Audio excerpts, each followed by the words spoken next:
funcionó la fábrica de pastillas de Liniers? ¿Alguien conoció lo que se llamaba la casa del rey Liniers? Era el casco de una quinta, de la quinta del Ángel, que algunos dicen que era la quinta de Lorea. Estaba Hipólito Yrigoyen en Lorea. Si alguien pasó por ahí alguna vez, hace más de 15 años, puede ser que haya visto una casa colonial adentro de los jardines. Había un mirador. Esa era la casa donde se fabricaban las pastillas. Ellos primero se habían querido instalar en el Retiro. No, estaba entre Hipólito Yrigoyen y llegaba hasta Moreno, y en un primer momento llegaba hasta Venezuela.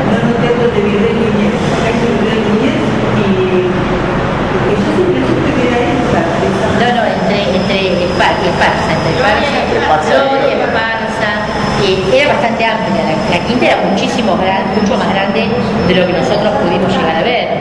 Lo que nosotros veíamos era un gran terreno con un casco adentro, con el casco de la chacra. Como una diagonal,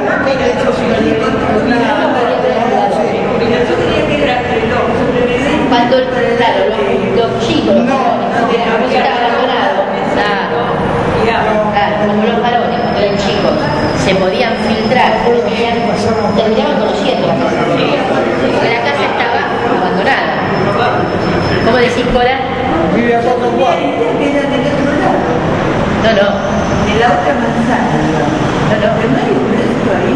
No, porque después se echó abajo, y cuando lo echaron abajo construyeron unas torres que se llaman Torres del Virrey. Por lo menos respetaron eso, la historia.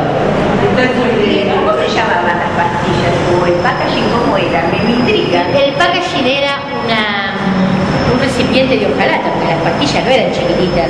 Uno se imagina, sería como un pan de favor, efectivamente. Cuando ellos sacaban esa gelatina, la depositaban en esos recipientes de hojalata que se cerraban. Y ahí se endurecía la gelatina, y después, bueno, cada cual se la llevaba a su casa, abría el envase de hojalata, la echaba en el aburriento. ¿Y por qué me sufrió? ¿Por la grama? Ese es el. Claro, ese fue. Ellos vendían. Y por otro lado tenían permiso para fabricar aguardiente que nunca fabricaron.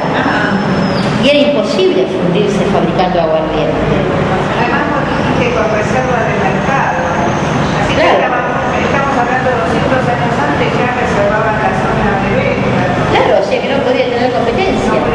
Era difícil. Bueno, pero era clásico, porque España era monopólica. Claro, pero ellos vendían a los porteños, no le vendían a otros lugares, le vendían a los porteños. Y era para el consumo interno de la ciudad de Buenos Aires. ¿Por qué se fundieron? Seguramente la vida del hermano. Sí, se inclina por la... ¿Se les ocurre otra cosa? Y se dedicaba al juego, hermano.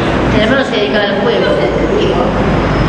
¿Se les ocurre alguna otra razón que no tuviera que ver con una mala conducta? Y la cantidad de habitantes que tenía. No. Eran pocos habitantes. No, porque vendían. Pero Vendían. el precio que cobraba No, a ver si se les ocurre una razón. algo del contrato. Problema con los recargamos. Algo había en el contrato, sí, pero Santiago de Liniers era de hijo, no sabía de él. El impuesto que tenían que pagar. no, nada de eso. A ver, ¿de qué nacionalidad eran los Liniers? Franceses.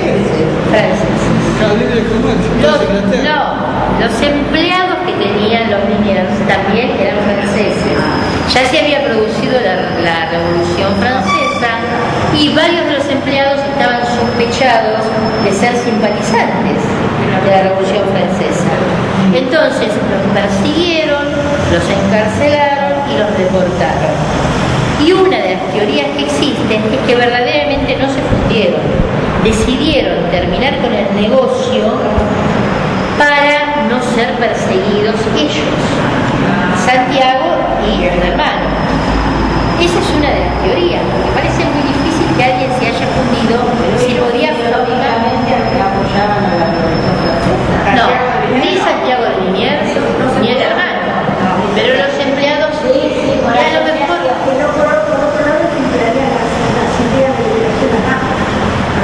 Bueno, las ideas venían, los envueltos en las enaguas de las mujeres, en los bastones, que eran huecos, y ahí venían las hojas con las proclamas para ir formando acá un espíritu de liberación, ¿no? Amén de todos los que estudiaban en Europa, que era lo común que estudiar en Europa. Dicen que ocurrió eso. El documento, la cédula que existe, que está en el archivo histórico, uno la puede ver, no es original, o sea, la cédula por la cual se le da la concesión a los hermanos Liniers, sino es una copia de 1815.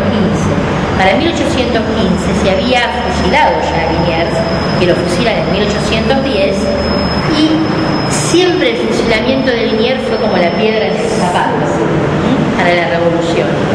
Entonces se considera que realmente a ellos se les había otorgado la concesión para fabricar pastillas y lo del aguardiente fue un agregado posterior, como para desacreditar a Liniers.